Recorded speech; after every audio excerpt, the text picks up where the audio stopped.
예전에는 대구에서 1년에 한 번씩 국제 육상 선수권 대회를 열었습니다.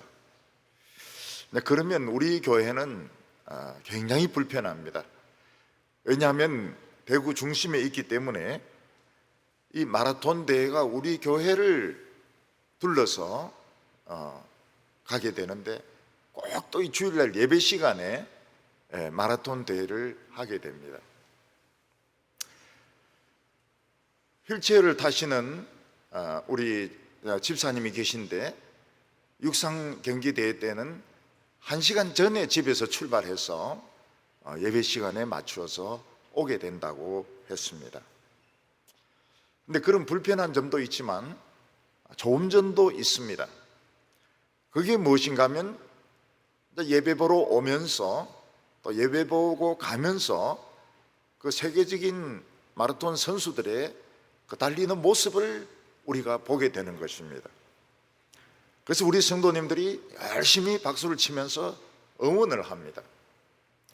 저는 성도님들에게 응원하는 것까지는 좋지만 따라서 뛰면 안 된다고 그랬습니다. 따라서 뛰면 예배를 빠지니까 그냥 박수만 치고 들어오시라고 그렇게 말씀을 드립니다.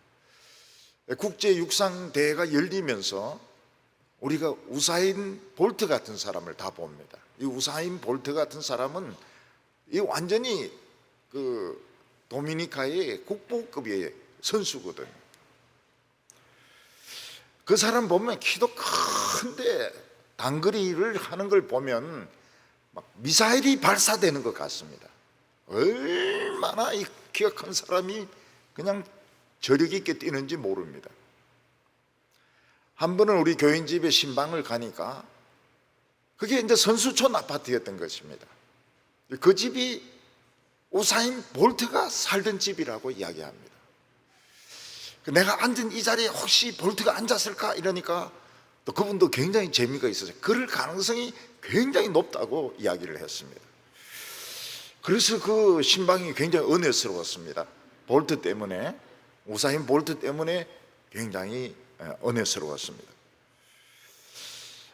육상 선수들이, 단거리 육상 선수들이 100m 뛰는 거 보면 마치 말이 뛰는 것처럼, 사슴이 뛰는 것처럼 막 이 근육, 전신의 근육이 움직이면서 숨도 쉬지 않고 그냥 온 힘을 다해서 달리는 것을 볼 수 있습니다. 특히 멋있는 것이 뭔가 하면 나르는 새입니다. 나르는 새라고 하는 것은 여성들 장대 높이 뛰기를 말합니다. 여성 선수들이 저기서부터 장대를 가지고 막 달려와 가지고 탁 짚고 반동으로 그 장대를 뛰어넘는데 굉장히 그 멋있죠. 근데 많은 선수들은 자기가 목표한 만큼 그 넘지 못하고 뭐 다리가 걸리든지 엉덩이가 걸리든지 그래서 그냥 그 장대와 같이 떨어지는 것을 볼 수가 있습니다.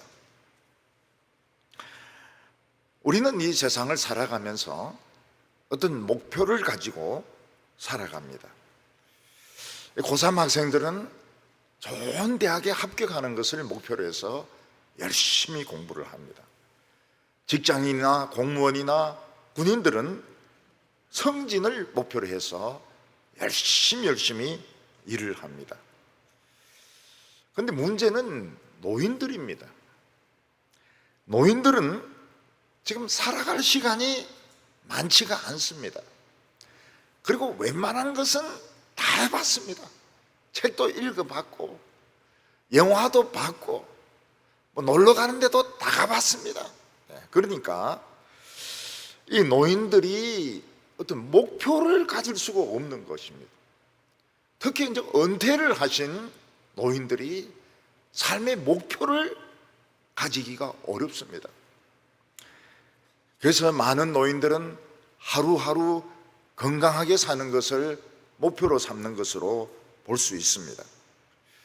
그렇지만 노인들은 아무래도 하체 힘이 약하기 때문에 계단에서 넘어질 수도 있고 평지에서도 넘어질 수 있는데 넘어지면 그냥 골반이 다치게 됩니다. 또 목욕탕에서 넘어져서 머리를 다치는 경우도 있습니다. 이 노인들은 참 꿈을 가지고 비전을 가지기가 어렵습니다. 제가 여성 부흥회를 해보니까 우리 처음에는 젊은 여성들이 많이 왔습니다. 그런데 어느 순간부터 나이 드신 여성들이 많이 오게 되었습니다. 그게 왜 그런가 하면 그 젊은 여성들이 나이가 드신 것입니다. 그러니까 처음에는 저하고 같은, 저보다 조금 나이 많은 그런 집사님들이었는데 저하고 같이 늙어버리는 것입니다. 그리고 젊은 사람들은 대구를 빠져나갑니다. 왜냐하면 여기 먹고 살 게 없기 때문에 대구를 막 빠져나가니까 몇 해부터는 갑자기 이 노령화가 찾아왔습니다. 노인들은 무엇을 목표로 삼아야 되는가? 지금 힘도 없습니다. 힘도 없고, 그리고 살 날도 얼마 남은지 알 수가 없습니다. 근데 무엇을 목표로 하며 어떤 계획을 살아야 되느냐, 이게 참 어려운 문제입니다. 앞으로 대구에서는 노인들 목회를 아주 중요하게 생각해야 됩니다. 왜냐하면 자신이 원하든 원하지 않든 노령화가 되게 돼 있습니다. 젊은 사람들은 빠져나가게 돼 있고 노인들이 많아지게 돼 있습니다. 그래서 노인들에게 삶의 목표를 제시를 해줘야 되는데 도대체 어떤 목표를 제시해 줘야 되는가, 그게 중요한 문제입니다. 사도 바울은 예수님을 알고 난 뒤에 완전히 새로운 세계를 보게 되었습니다. 그게 무엇인가 하면 복음 안에 있는 하나님의 세계였습니다. 우리 눈에 보이는 이 세상 세계가 아니고 눈에 보이지 않는 엄청난 세계가 우리 옆에 있다는 것을 알게 되었습니다. 그러나 우리는 하나님 나라의 비밀을 잘 알지 못합니다.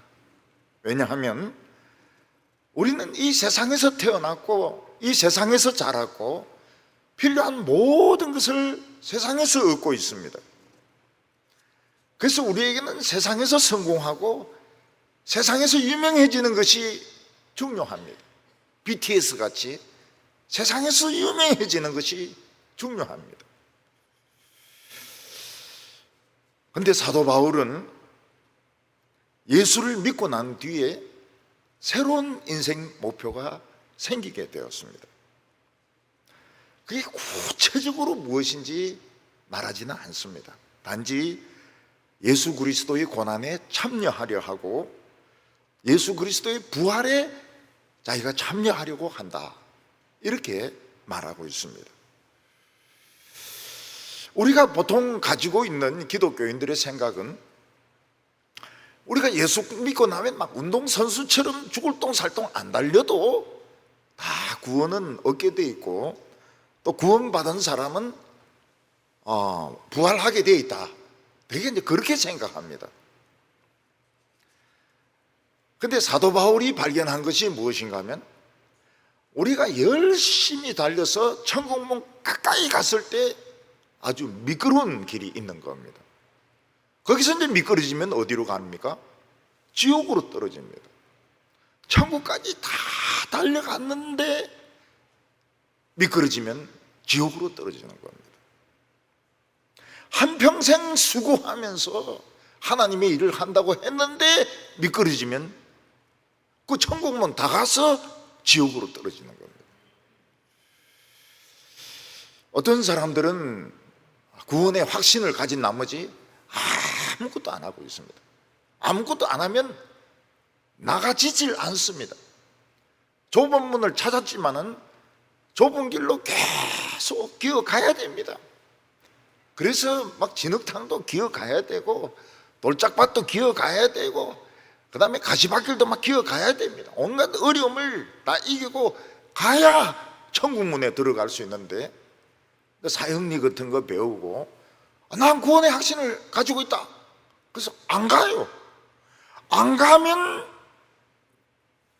천국 못 들어가는 겁니다. 못 들어가요. 그래서 수십 년째 제자리에 있는 신자들이 많습니다. 전혀 가지를 않아요. 우리는 예수를 믿었습니다. 좁은 문을 찾았습니다. 그러면 어떻게 해야 됩니까? 이 좁은 길을 막 끝까지 기어가야 되는 겁니다. 기어가야 돼요. 군대에서 훈련 받을 때 각계 전투라 해가지고 막 기어가지 않습니까? 그런 막 진흙탕도 있고 막 돌밭도 있고 이런데 막 기어가야 안 죽지. 그냥 거기 가만히 숨어 있으면 결국은 죽습니다. 오늘 첫 번째로 사도 바울은 나는 그리스도 안에서 발견되기를 원한다 이렇게 말했습니다. 9절에 보면 그 안에서 발견되려 함이니 내가 가진 의는 율법에서 난 것이 아니요 오직 그리스도를 믿음으로 말미암은 것이니 곧 믿음으로 하나님께 난 의라. 우린 다 예수 믿는 사람들이고 그리스도 안에 있는 사람입니다. 그럼에도 불구하고 우리는 우리의 위치를 확인해 볼 필요가 있습니다. 왜냐하면 우리가 조금 잘못하면 그리스도 밖으로 튕겨 나갈 수 있기 때문에 그런 것입니다. 자동차가 달리다가 그 노선에서 벗어나면 어떻게 됩니까? 대형 사고가 일어납니다. 기차가 레일 위를 달리다가 레일을 벗어나면 아주 큰 사고가 일어나게 됩니다. 그래서 우리는 우리의 위치를 확인을 해봐야 됩니다. 지금 내가 그리스도 안에 있는가? 그리스도 밖에 있는가? 나를 찾으려면 어디에서 찾아야 되는가? 이걸 확인을 해봐야 되는 것입니다. 어떤 아이는 만화를 굉장히 좋아합니다. 그러면 그 아이를 찾으려면 어디로 가야 될까요? 만화방에 가면 틀림없이 있습니다. 만화방에서 막 정신없이 만화를 읽고 있습니다. 그래서 그 아이를 발견하는 방법은 만화방으로 찾아가는 것입니다. 술을 좋아하는 사람이 있으면 어디로 찾아가면 만날 수 있습니까? 술집에 가면 틀림없이 있습니다. 술집에 가면은 젓가락 빨면서 깍두기 먹으면서 막걸리 소주 막 마시는데 틀림없이 거기 있습니다. 어떤 학생은 공부를 굉장히 열심히 합니다. 도서관에 가서 책을 빌려가지고 열심히 공부합니다. 그 학생은 도서관에 가면 만날 수가 있는 것입니다. 어떤 부인은 백화점에 가면 만날 수 있습니다. 몇 번씩 만납니다. 3층에서도 만나고 2층에서도 만나고. 어떤 부인은 커피숍에 가면 있습니다. 커피숍 거기서 몇 시간 동안 앉아있기 때문에 커피숍에서 만날 수가 있습니다. 근데 사도 바울은 나는 그리스도 안에서 발견되기를 원한다 이렇게 말했습니다. 모든 크리스찬들은 그리스도와 동행하기를 원합니다. 왜냐하면 그리스도는 상상할 수 없는 지혜와 능력을 가지고 있기 때문입니다. 그런데 실제로 그리스도와 함께 동행하는 것이 무엇인지 우리는 알기가 굉장히 어렵습니다. 그리스도 안에 있는 것은 무엇이고 그리스도와 동행하는 것은 무엇이냐? 우리가 어떻게 하면 그리스도 안에서 발견될 수 있느냐? 어려운 문제입니다. 왜냐하면 그리스도가 눈에 보이지 않기 때문에 그렇습니다. 예수님이 12살 때 예루살렘 성전에 올라가셨습니다. 거기서 이제 절기를 다 마친 후에 예수님의 부모는 예수가 자기와 같이 올 줄 알고 그냥 집으로 가고 있었습니다. 근데 하루길 가고 나니까 예수가 안 보이는 겁니다. 아무리 물어봐도 봤다는 사람이 없어요. 그래서 이분들이 거슬러 올라갑니다. 예루살렘으로 거슬러 올라가가지고 온 예루살렘을 뒤져도 예수가 없는 거예요. 그래서 막 없을 것 같지만 한번 성전에 들어가 보니까 거기에 예수님이 있는 겁니다. 예수님이 머리가 하얀 성경학자들하고 성경 가지고 막 토론을 하고 있었습니다. 예수님을 잃어버렸는데 어디서 발견했습니까? 성전에서 발견을 했던 것입니다. 그래서 마리아는 예수님을 막야단을 쳤습니다. 얘야, 너가 없어져서 우리가 얼마나 마음이 탔는지 모른다. 우리 마음이 새카맣게 탔다. 우리가 얼마나 걱정했는지 몰라. 왜 집에 안 가고 여기 있느냐고. 그러니까 예수님이 뭐라고 말씀하셨습니까? 내가 아버지 집에 있어야 될 줄 모르셨습니까? 이 성전은 내 아버지 집인데 나는 당연히 아버지 집에 있어야 될 줄 몰랐습니까? 어디서 나를 찾았습니까? 이렇게 예수님이 답변을 하신 것입니다. 그렇지만 예수님은 부모의 말씀에 순종해서 아버지 집인 성전을 떠나서 나사렛에 가가지고 부모를 도우면서 사셨습니다. 예수님은 찾으려고 하면 만화방에 가서 찾을 수가 없습니다. 술집에 가도 찾을 수가 없었습니다. 예수님은 성전에 가니까 거기서 성경 말씀을 가지고 막 토론하는 그 사람들 가운데 예수님이 앉아 계셨던 것입니다. 그래서 오늘 우리도 예수님 안에 발견되려면 예수님이 어디 계신지를 알아야 됩니다. 예수님이 오늘 어디에 계십니까? 사람이 많이 모인 곳에 있지 않습니다. 무슨 부활 집회라든지 뭐 이래가 많이 모인다고 해서 거기 예수님이 계시지 않습니다. 오히려 예수님이 계실 틈을 주지 않습니다. 얼마나 사람들이 낯서고 인간적인 방법을 쓰는지 예수님이 거기 계실 틈이 없어요. 그런데 예수님이 어디에 계십니까? 복음이 전거되는 곳에는 예수님이 계십니다. 능력 있게 권세 있게 복음이 전거되는 곳에서는 예수님을 만날 수가 있습니다. 그러니까 사도 바울은 어디서 찾으면 됩니까? 말씀이 능력 있게 권세 있게 전거되고 부흥이 일어나는 그곳에는 예수님이 계시고 그곳에는 사도 바울이 있는 것입니다. 또 사도 바울을 찾으려면 어디서 찾을 수 있습니까? 막 공부 많이 한 엘리트들, 잘생긴 사람들, 그런 사람들 사이에 사도 바울은 굉장히 불편함을 느꼈습니다. 예수님도 불편함을 느낍니다. 어디에 예수님이 계십니까? 가난하고 병들고 어려운 사람들 사이에, 겸손한 사람들 사이에 예수님은 계시고 바울도 그런 사람들을 찾아가는 것을 좋아했던 것입니다. 그런데 사람은 혼자 있을 때 과연 그리스도 안에서 발견될 수 있는가? 어떤 사람이 책을 썼는데 혼자 있을 때 당신은 누구입니까? 혼자 있을 때 괴물로 변하는 사람도 있고 혼자 있을 때는 아주 세속적인 사람으로 변하는 사람도 있고 혼자 있을 때도 불구하고 그리스도와 함께 있는 사람도 있습니다. 근데 사도 바울은 혼자 있을 때도 예수님과 함께 있었습니다. 그 이유가 뭔가 하면 예수님의 밧줄을 붙잡고 있었기 때문입니다. 예수님의 밧줄은 말씀의 밧줄이고 이 말씀의 밧줄을 붙들면 절대로 절벽에서 미끄러져 떨어져 죽지 않습니다. 아무리 높은 산에 올라가도 에베레스트 산에 올라가고 몽블랑 산에 올라가고 킬리만자로 산에 올라가도 말씀의 밧줄을 붙들고 있으면 굴러 떨어지지 않는 것입니다.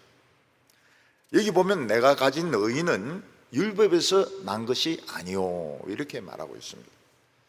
여기 의라고 하는 것은 원래 하나님 앞에서 정당한 그런 자격을 말하는데 여기서 의는 점수를 말합니다.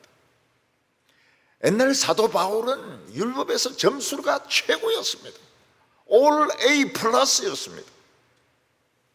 그러나 예수님을 알고 보니까 그 점수들, 그 인정받은 것들 전부 배설물과 같았습니다. 군인들이 전쟁할 때 제일 좋아하는 게 그 훈장 타는 거거든요. 훈장. 훈장 타는 거거든. 그래서 막 훈장을 막 붙입니다. 북한에는 막 앞판 전체를 막 훈장으로 도배한 사람들도 많습니다. 그런데 자기가 참 부상을 입고 자기가 죽을 때가 되면 이 훈장들이 다 깡통 쪼가리라는 걸 알게 됩니다. 저 아무것도 아닌 걸 위해서 그렇게 열심히 싸웠구나. 저 아무것도 아닌 걸 위해서 그렇게 공을 세우려고 했구나.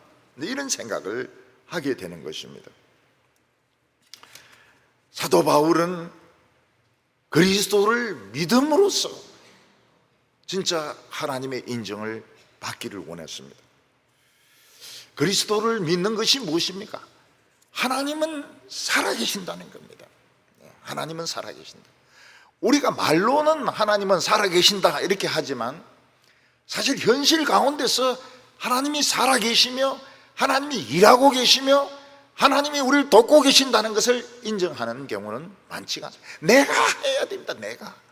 하나님은 나에게 아이디어나 제공해 주시고 내가 해야 된다고 이렇게 생각하는데 그건 하나님을 바로 믿는 것이 아닙니다. 하나님은 살아계시며 하나님은 반드시 일하고 계신다. 이걸 믿는 것이 믿음인 것입니다.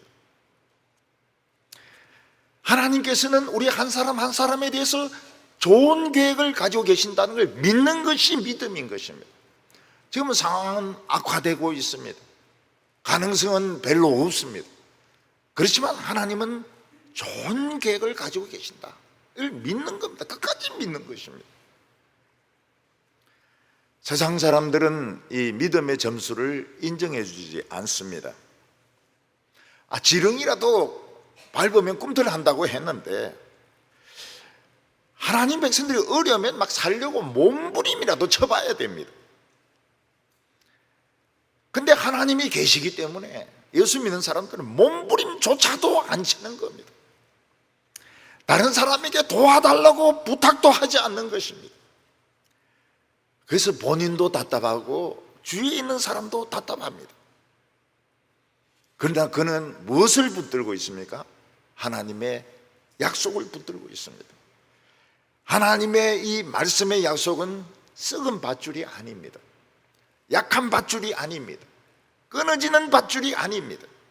그래서 겉으로 보기에는 참 비참한 것 같고 정말 살 의욕조차 없는 사람 같이 보이지만은 결국 그 사람은 그 미끄러운 데를 올라가서 천성에 넉넉히 들어가게 되는 것입니다. 여기 곧 믿음으로 하나님께로부터 난 의라 이렇게 말했습니다.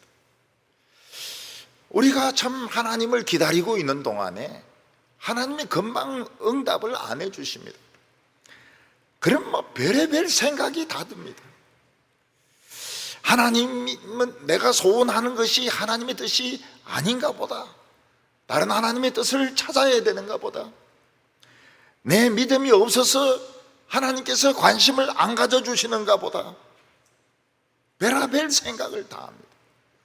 그리고 주위에 있는 사람들은 우리를 실패자로 봅니다. 루즈라고, 인생의 실패자로 우리를 생각합니다.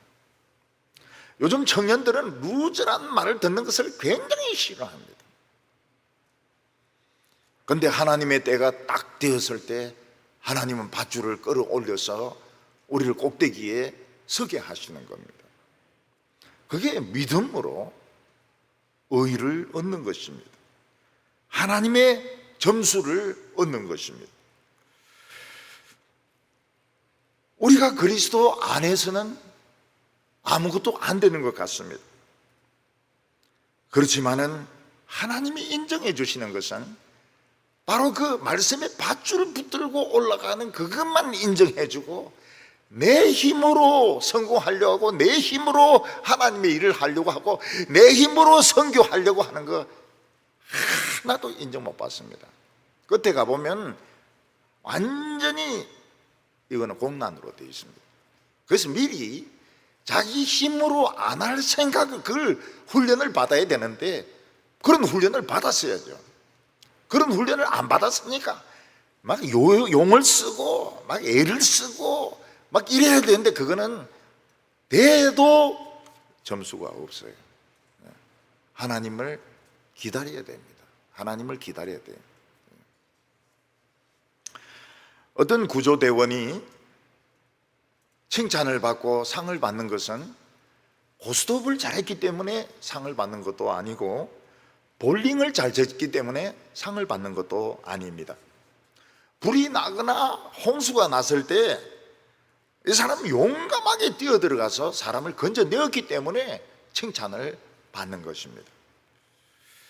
그리고 그런 그 구조대원들은 평소에 이 소방호수가 새지는 않는지, 아니면 어디 불이 날 수 있는 위험 장소는 어딘지 늘 조사를 합니다. 그래서 홍수가 나고 불이 났을 때 겁없이 담대하게 갈 수 있는 것은 미리 많이 준비를 했기 때문에 갈 수가 있는 것입니다. 우리가 하나님 앞에서 받을 수 있는 최고의 축복은 멸망으로 가는 사람을 얼만큼 구원했느냐 하는 것입니다. 지옥으로 갈 사람을 몇 명이나 건져내었느냐, 이게 최고로 중요합니다. 그리고 하나님 말씀을 얼마나 연구하고 그 속에 들어있는 보물을 얼마나 캐내어서 교인들을 복되게 했느냐 하는 것을 가지고 점수를 주십니다. 그리고 어려움이 찾아왔을 때, 반대가 찾아왔을 때 인간적인 방법을 쓰지 않고 내 고집과 내 의지를 사용하지 않고 얼마나 하나님을 오래 기다렸느냐, 기도하면서 기다려서 응답을 받았는가, 그게 하나님이 믿음으로 주는 점수인 것입니다. 사도 바울은 새로운 인생 목표가 생겼습니다. 그게 무엇인가 하면 돈을 많이 버는 것도 아니고 유명해지는 것도 아니고 사람들에게 참 막 칭찬을 받는 것도 아니고 그리스도 안에서 발견되는 것입니다. 그리스도 안에서 복음 전하는 곳에서 발견되고 어렵고 겸손한 성도 가운데 자기가 발견되는 것이고, 그리고 멸망할 사람들을 건져내는 것이고, 말씀을 연구해 가지고 성도들을 복되게 하는 것이고, 그리고 하나님을 기다리는 것입니다. 기다리는 거 한국 사람들 굉장히 힘들어합니다. 이게 미국 스타일이라 그래요. 미국 스타일. 미국 스타일은 오직 성공입니다. 성공. 부와 성공. 루즈벨트 이후로, 프랭클린 루즈벨트 이후로 부와 성공, 이게 미국 사람들이 골수까지 들어가 있습니다. 하버드 다니던 어떤 학생이 아일랜드에 트리니티 대학이라고 하버드만큼 좋은 대학이 있습니다. 거기 가보니까 성공하려고 하고 유명해지는 사람이 아무도 없는 거예요. 거기는 분위기가 미국하고 너무 다른 거예요. 그래서 이 아일랜드는 달라도 너무 다르구나. 오늘 우리가 막 성공을 목표로 하고 사람의 인정을 목표로 하고 뭔가 가시적인 결과를 원해서 달려가는 것은 미국의 영향입니다. 미국의 영향. 그래서 그 다른 걸 한번 아일랜드를 한번 가보시기 바랍니다. 아일랜드를 가면 그 사람들 성공하려고 안 해요. 아주 수준 높은 학문을 하면서도 성공하려고 안 해요. 유명해지려고 안 해요. 제보고 아일랜드 가봤냐? 안 가봤죠. 그래도 이제 그 책을 보고 아는 겁니다. 그 사람들은 미국 사람들하고 완전히 다르다. 그 성공하려고 안 해요. 자신의 삶을 만족하고 거기서 최선을 다하는 그게 다른 겁니다. 서울에 있을 때 한 90대 할아버지가 교회에 나오셨습니다. 이분은 치매기가 있어가지고 예배 시간 중에 한 번씩 치매가 오면 소리를 지릅니다. 막 이런 소리를 지릅니다. 근데 그것 말고는 이분은 결점이 없어요. 새벽 기도도 안 빠지시고 낮 예배도 안 빠지시고, 그리고 평일날에는 어떻게 하느냐, 노인들이 모이는 곳이 있습니다. 잠실역, 잠실 백화점 그 밑에 노인들 한 200명이 앉아서 있습니다. 요즘은 이제 공항으로 갔다 그래요. 공항으로.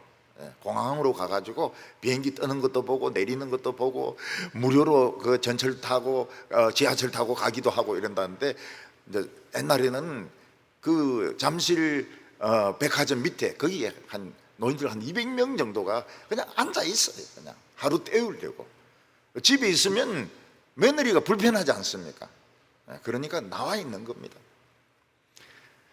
그러면 이제 이 노인이 이제 다니시면서 막 담배 피우는 그런 노인들이 있으면 이제 담배 피우지 말라고 그래요. 담배는 몸에 해로우니까 담배 피우지 말라고. 그리고 예수 믿으라고. 이분이 전도를 하는 겁니다. 내가 대구로 내려오고 난 다음에 돌아가신 것 같아요. 참 그 아까운 분이신데요. 90세가 넘었는데 새벽기도 나오시고 전도하시고, 조는 교인이 있으면 하면 소리 질러가 깨우고 이러면서 참 정말 그 교회에 충성되었던 그 90대 노인이셨습니다. 참 점잖으신 분이시죠. 오늘 여기 보면 그리스도의 부활에 참여하려고 한다, 이런 말씀을 하고 있습니다. 이 비행기를 타보면 처음에는 비행기가 천천히 움직입니다. 답답할 정도로. 그래서 이제 비행기를 처음 탄 사람은 아니 비행기가 왜 이래 천천히 움직이는 거야, 막 불평을 합니다. 그건 왜 천천히 움직이는가 하면 활주로를 찾아가고 있는 것입니다. 비행기가 막 대기하고 있어요. 비행기가 뜨는 것을 대기하고 있습니다. 여러 비행기들이. 근데 자기 순서가 되면 속력을 내기를 시작합니다. 시속 600km, 700km 막 달리면서 팍 떠오르기 시작합니다. 그때 비행기를 처음 탄 사람은 조금이라도 비행기를 가볍게 하기 위해서 두 발을 듭니다. 두 발을 들고 있어요. 혹시라도 무거워서 못 들까 싶어가지고. 그러니까 비행기가 이륙할 때 이 힘은 굉장합니다. 사람이 뭣도 모르고 그 엔진 뒤에 있다 그대로 날아갑니다. 비행기가 뜰 정도니까 그 에너지가 얼마나 하겠습니까? 날아가 버려요. 근데 그보다 더 강한 에너지가 우주선이 발사될 때 에너지입니다. 우주선이 발사될 때 비행사들은 전부 이렇게 누워가지고 벨트를 해가지고 이렇게 대기하고 있습니다. 카운트다운. 그래가지고 막 10, 9, 8 이러면서 3, 2, 1, 0 이러면 막 불이 붙으면서 올라갑니다. 그때 그 우주선을 탄 사람 막 중력에 눌려가지고 얼굴이나 코나 입이 막 그냥 납작해집니다. 막 납작해지고, 그리고 막 온몸이 막 떨리고 정신이 하나도 없이 막 그냥 올라갑니다. 그 대기권을 벗어나게 되면 중력이 없어지니까요. 그 사람들은 공중에서 떠다니게 됩니다. 이 방에서 저 방으로 갈 때도 헤엄쳐서 물건을 이렇게 잡고 이렇게 이동을 하게, 공중에 떠서 이동을 하게, 걸어서 이동하지 못합니다. 중력이 없으면 좋을 것 같지만 좋지가 않아요. 왜냐하면 이 변을 보면 지구에서는 다 떨어지지 않습니까? 이건 떠다닙니다. 떠다녀요. 그래서 다 비닐우에 넣어가지고 따로 묶어놔야 됩니다. 무중력 상태에 있는 거, 이게 우주의 기분이죠. 공중에 둥둥 떠다니는 거. 근데 우주선 발사할 때는 막 굉장합니다. 그리고 지구로 돌아올 때도 앞부분은 완전히 불덩어리입니다. 불덩어리. 몇 천도가 됩니다. 그런 쇠를 개발을 해낸 것이죠. 근데 이보다 더 강한 에너지가 있는데 그 에너지가 죽음의 에너지입니다. 죽음이 얼마나 강력한 힘을 가졌는가 하면 이 세상 사는 사람들 중에서 안 죽은 사람이 없습니다. 전부 다 죽었습니다. 근데 다 한 번 예수님이 사망의 권세를 깨트리고 살아나셨습니다. 처음에는 예수님이 너무 바보 같은 분 같았습니다. 그런 말씀의 지식을 가지고 있고 그렇게 병을 고치고 물리를 걸으시고 그런 분이 너무 힘없이 유대 지도자들에게 붙잡혀서 따귀를 맞고 얼굴에 침뱉음을 당하고 막 수염을 땡기고 로마 군병들에게 끌려가서 거의 죽도록 채찍질을 당하고 나중에는 십자가에 못 박혀서 죽습니다. 이걸 보면 세상 권력이 얼마나 대단한지 알 수 있습니다. 세상 권력은 하나님의 아들을 붙잡아가지고 갈릴리 출신의 위대한 선지자가 아니라 메시아 하나님의 아들을 붙잡아가지고 사형 선고를 하고 따귀를 때리고 얼굴에 침을 뱉고 머리털을 뽑고 채찍질하고 십자가에 못 박아 죽인 것이 이 세상의 권력입니다. 그러니까 세상의 권력이 얼마나 대단합니까? 그런데 사망에게는 놀라운 약점이 있습니다. 그걸 예수님은 알고 계셨어요. 사람들이 죽는 것은 다 죄 때문에 죽습니다. 죄를 안 지은 사람이 없으니까요. 근데 죄 없는 사람을 죽이면 사망이 깨어지게 돼 있습니다. 그걸 이사야는 뭐라고 말하고 있는가 하면 사망이 삼킨 바 되리라. 예수님이 사망을 그냥 삼켜버리는 것입니다. 마귀는 예수님을 우습게 알았습니다. 지가 뭐 갈릴리 출신이고 뭐 가버나움에서 기적을 일으키고 이런다는데 그 출신 중에서 죄 안 짓는 놈 어디 있나? 예수도 틀림없이 이 숨은 죄가 있을 거다. 일단 예수를 죽여놓고 음부 지옥에서 샅샅이 뒤집니다. 3일 동안 뒤집니다.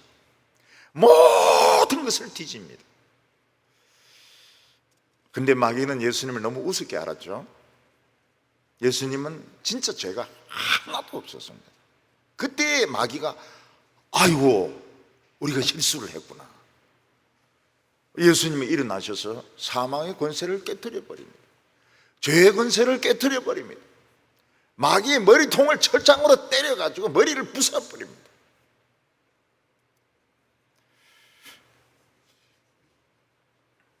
예수님의 부활의 능력, 최고의 에너지입니다.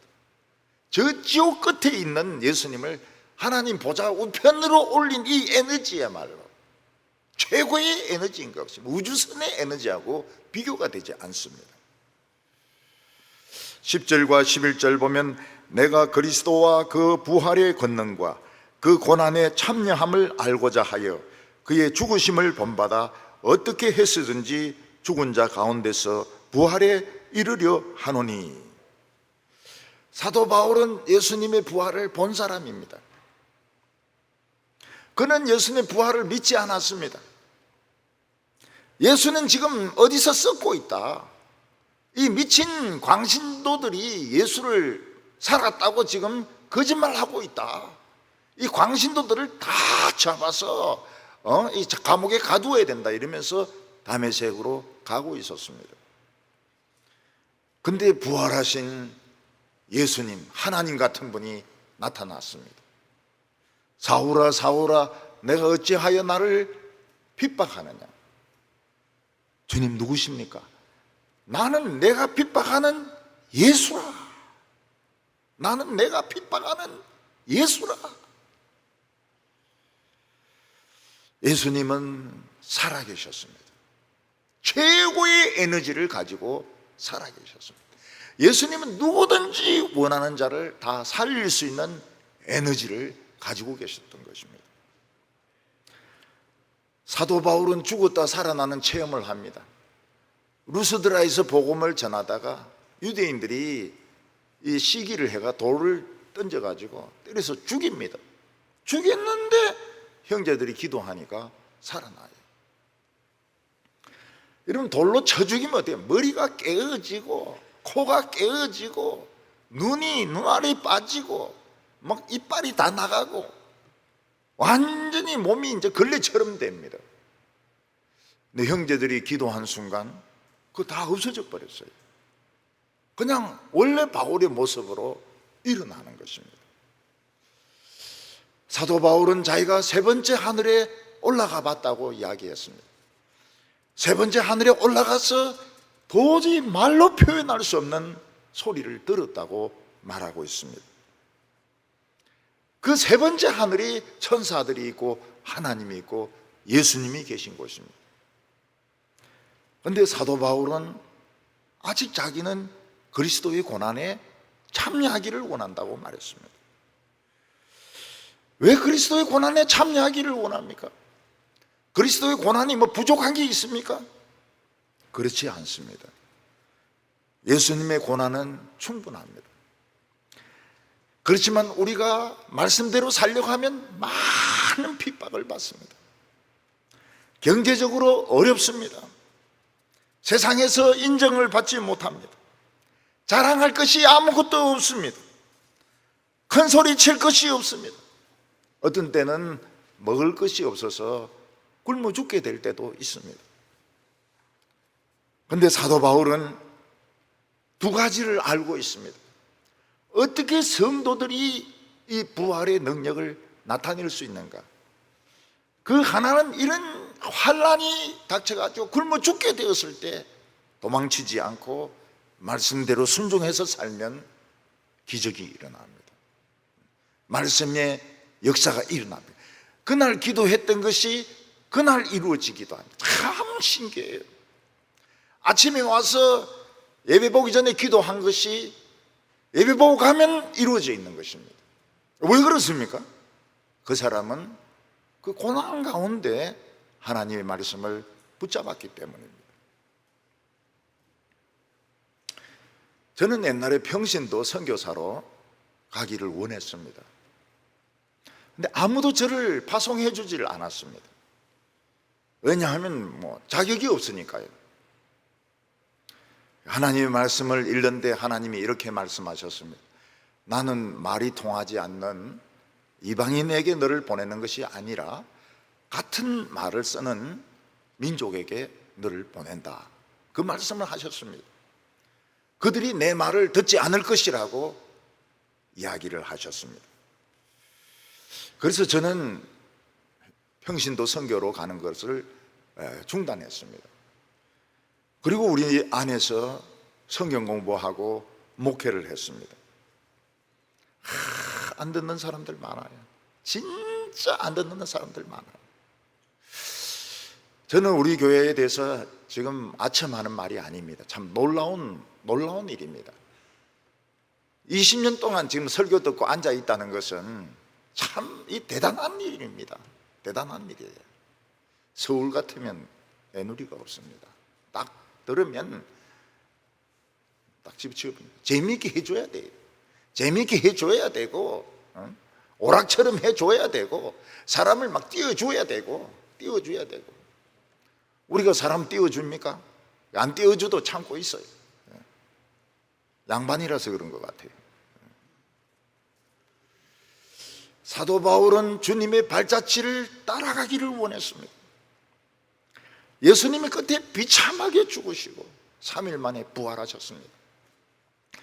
사도 바울도 예수님처럼 비참하게 죽기를 원했습니다. 그리고 부활하기를 원했습니다. 그런데 사도 바울은 로마 시민권이기 때문에 십자가에 못 박히지 못했습니다. 아마 칼로 목을 자른 것 같아요. 오히려 베드로가 십자가에 못 박혀가지고 거꾸로 못 박혀가지고 예수님을 닮아서 그래 죽었습니다. 예수님의 발자취를 따라가자. 그래서 옛날 성도들 중에서는 정말 예수님을 닮아가려고 집 팔고 밥 팔고 돈 남 다 주고 옷 한 벌만 가지고 지팡이를 들고 전도하러 다니는 사람들이 수두룩했습니다. 근데 그 사람들이 어느 교회를 일으킵니까? 안디옥 교회를 부흥시킵니다. 그 사람들이. 그리고 그 사람들이 소아시아에 예수 믿는 사람들이 엄청나게 생기도록 만듭니다. 왜냐하면 예수님을 본받기를 원했기 때문입니다. 오늘 세 번째는 아직 이루어지지 않은 구원에 대해서 말씀하고 있습니다. 사도 바울은 디모데 후서에서 나의 달려갈 길을 다 달려갔다고 말하고 있습니다. 그러나 빌립보서에서는 아직 나는 달려가지 못했다고 말하고 있습니다. 디모데후서는 자기가 죽을 때가 다 됐다는 걸 압니다. 근데 빌립보서에는 아직 살 희망이 있다고 생각합니다. 12절에 내가 이미 얻었다 함도 아니요 온전히 이루었다 함도 아니라 오직 내가 그리스도께 잡힌 바 된 그것을 잡으려고 쫓아가노라, 달려가노라. 사도 바울은 좁은 문을 찾았습니다. 그리고 그 길을 막 기어가고 달려가고 걸어가고 있습니다. 그러나 아직 천국문까지는 들어가지 못했습니다. 그리고 아직 면류관도 받지 못했습니다. 올림픽이 되면 선수들이 한 게임에 이겼다고 해서 금메달을 따는 것이 아닙니다. 모든 팀을 다 이기고 마지막 결승에서 이겨야 금메달을 따는 것입니다. 우리가 천국 가는데 지옥으로 빠지는 웅덩이가 수도 없이 많습니다. 죽음의 늪이 수도 없이 많습니다. 근데 천국에 거의 다 가서 미끄러운 함정이 있습니다. 지옥에 빠지는 함정이 천국 다 가서 또 있는 것입니다. 그러니까 한평생 장로님으로 목사님으로 권사님으로 그렇게 충성하고 신방하고 헌금하고 했는데 끝에 미끄러지면 이 지옥으로 빠지는 겁니다. 그거 조심해야 됩니다.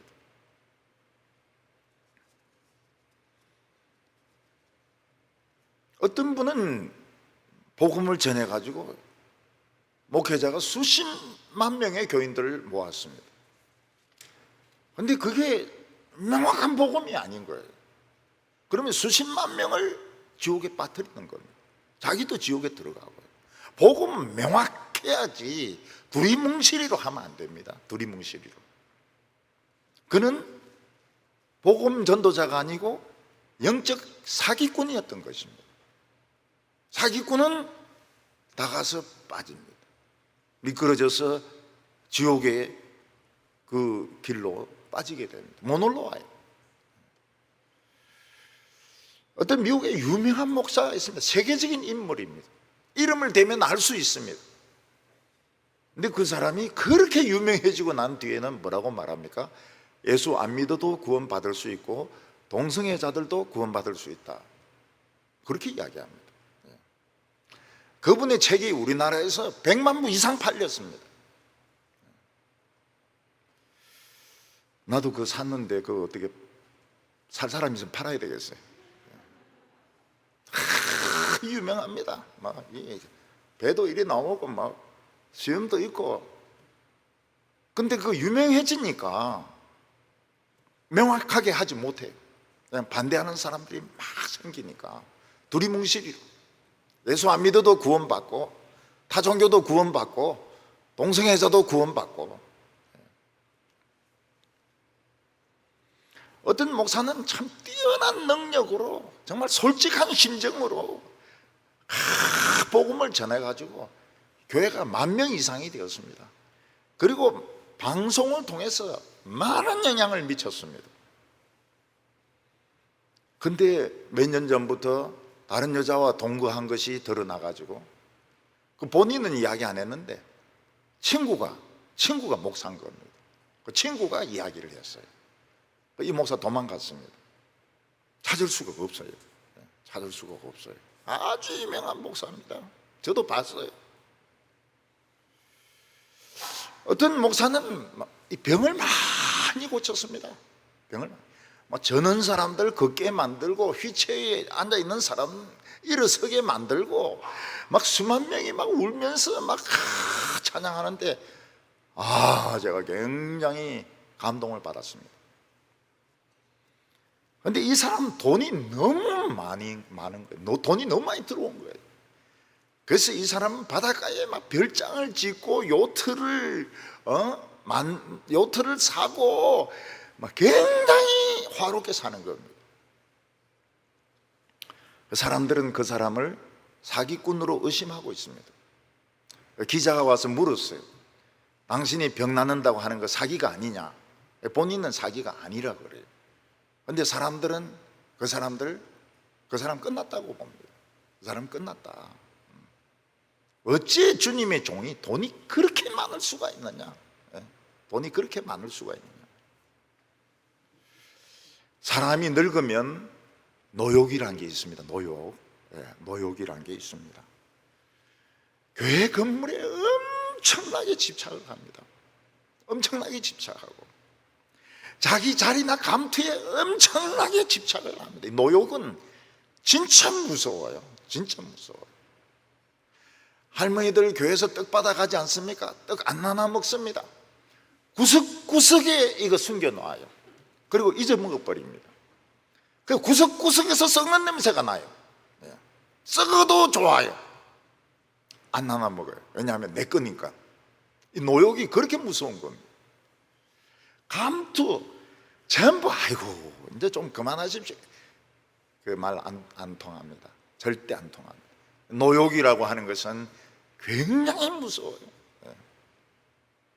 마이크 한번 잡으면 그냥 자기 아는 거 다 이야기해야 됩니다. 그리고 노래까지 또 부르는 사람도 있어요. 그래서 막 치를 떨죠. 치를 떨어요. 그래서 늙은 사람이 마이크를 잡으면 미리 꺼버려야 됩니다. 꺼버려야 돼요. 이런 사람들은 천국 문 가까이까지 갔는데 딱 미끄럼틀에 걸린 거예요. 쫙쫙 미끄러져 가지고 지옥으로 다 들어갑니다. 그런 상태로 어떻게 천국 문에 들어가며 어떻게 면류관을 쓰며 어떻게 주님을 만날 수 있습니까? 사도 바울은 아직 난 구원을 얻지 못했다. 아직 나는 상을 얻지 못했다. 내 앞에 미끄러운 지금 함정이 있다. 조심해서 걸어가야 된다. 그 이야기를 하고 있습니다. 그가 구원이나 상을 얻었다면 느긋하게 신앙생활을 할 수 있을 겁니다. 그러나 느긋할 수가 없습니다. 신앙생활을 느긋하게 하면 끝에 그 미끄러운 함정을 통과 못합니다. 느긋하면 안 돼요.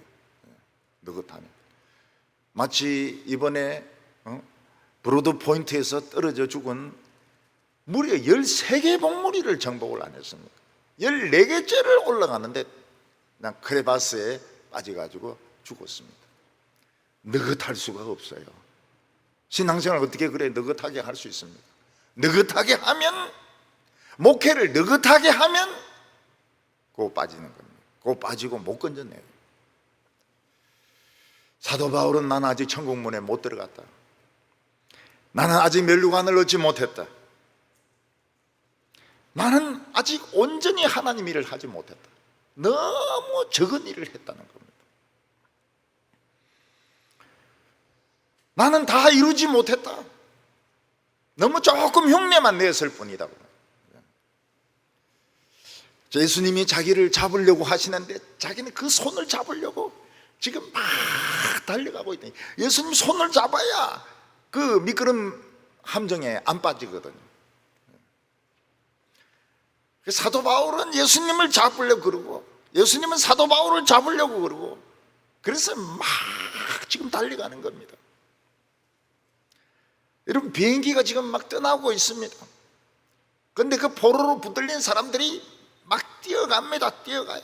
구출한 사람들이 막 팔을 이렇게 내밉니다. 겨우 한 사람 잡았어요. 사람 몸무게가 얼마나 무겁습니까? 자꾸 막 가다 결국 놓치면 이렇게 떨어지는 겁니다.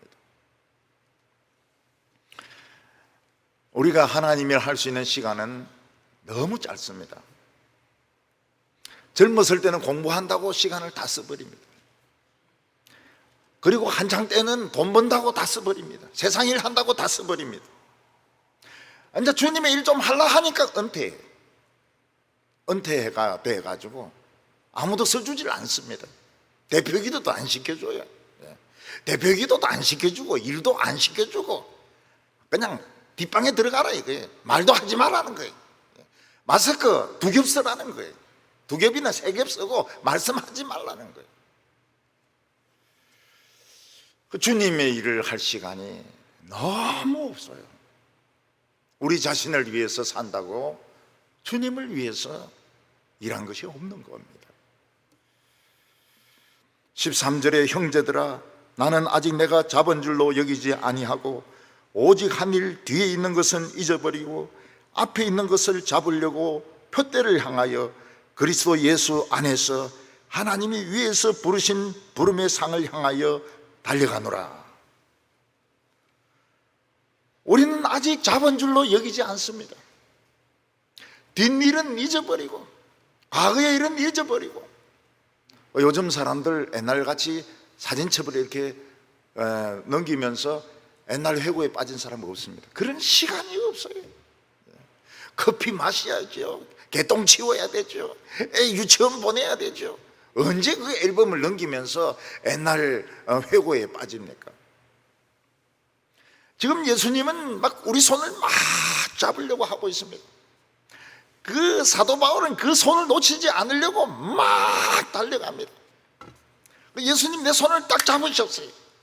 나도 예수님 손을 딱 잡아야 됩니다. 두 명이 서로 잡아야 되는 겁니다. 근데 한 사람이 잡으면 어떻게 됩니까? 미끄러져요. 미끄러져 가지고 그 미끄럼의 함정에 빠지게 됩니다. 사도 바울은 예수님의 손에 잡히기 위해서, 나도 예수님을 잡기 위해서 과거의 자랑들, 세상의 자랑들, 세상의 성공들 난 다 잊어버렸다고 말하고 있습니다. 지난 일을 잊어버려야 됩니다. 지난 일을 또 생각하고 또 생각하고 또 생각하고 이러면 미칩니다. 우울증에 걸립니다. 과거의 일은 다 지나갔습니다.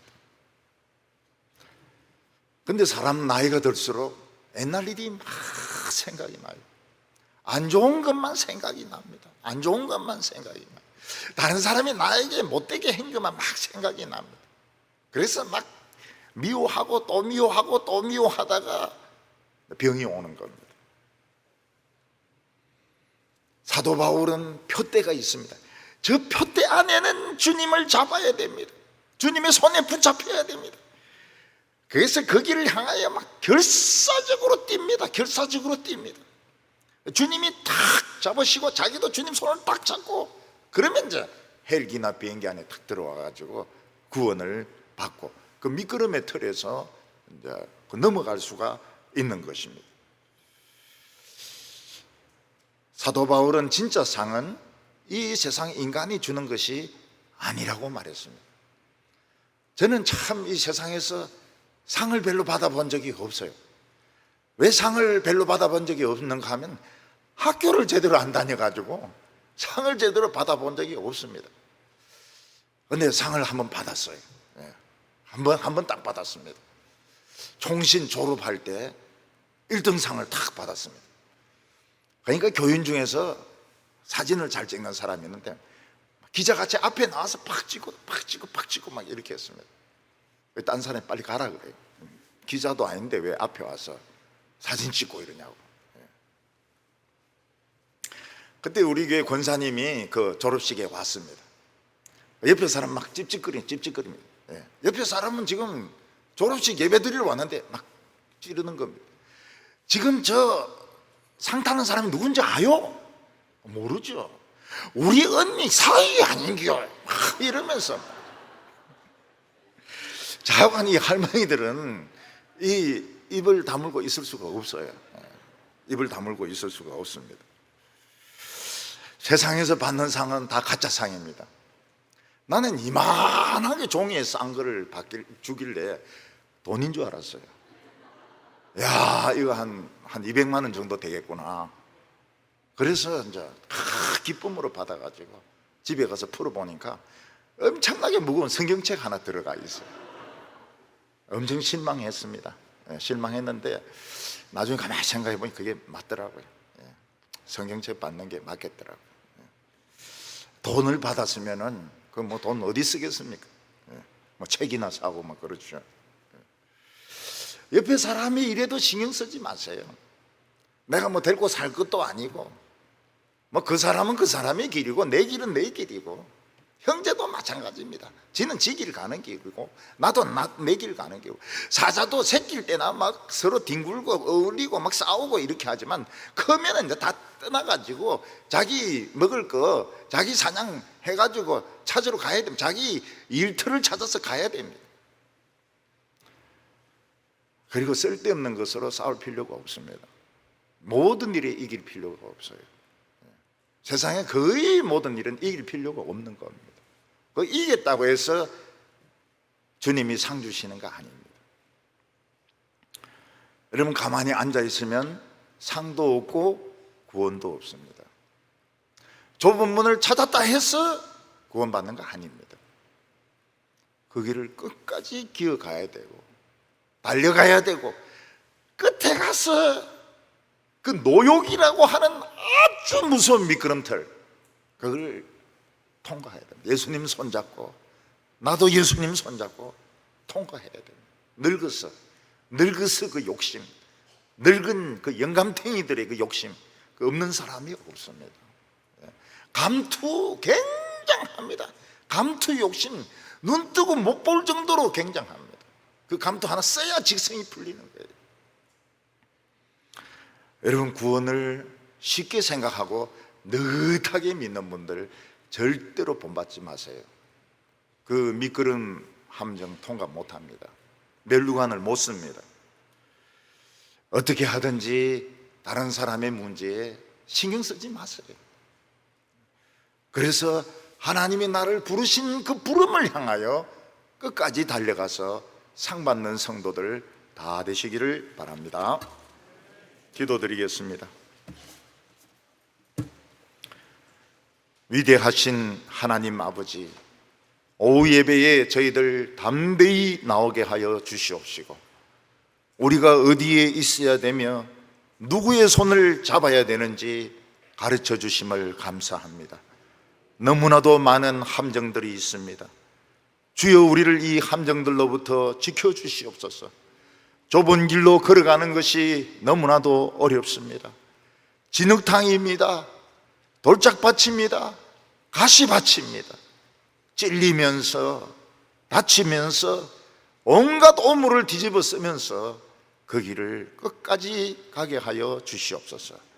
예수님의 이름으로 기도하옵나이다. 아멘.